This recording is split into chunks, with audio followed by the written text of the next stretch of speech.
Have you ever found yourself in a really awkward or tough situation where you knew you had to have a difficult conversation with somebody that you actually didn't want to have?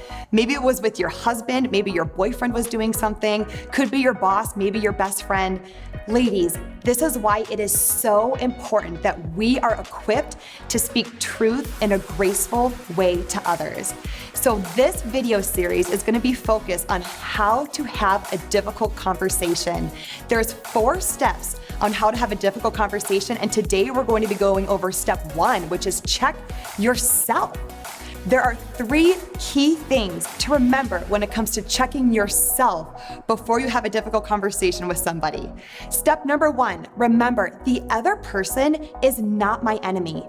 Your enemy is not your husband. It's not your boss. It's not your colleague. It's not your parents. It's not your sister. We all have one enemy. That enemy is Satan, but the enemy is not the other person. Step number 2, the other person can't make you mad.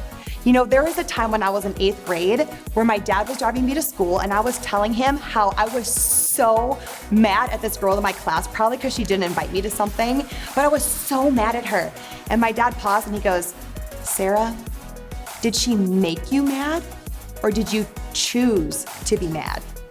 And that was the moment where I realized, oh, I actually chose to be mad at her. Also keep in mind that when somebody else spits on you, they don't make you mad, they only make you wet. So getting mad is your choice. And then step number 3 to checking yourself. There is always another story behind the story.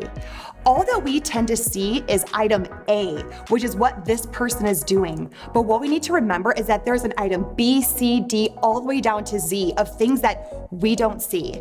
Maybe this person's going through significant financial trouble. Maybe they're having issues at home. We don't know, but when a lot of stuff like this happens, they tend to take it out on other people, which maybe that means you're the person they're taking it out on. You know, hurting people hurt people. So step number 3 in checking yourself is there's always a story behind the story.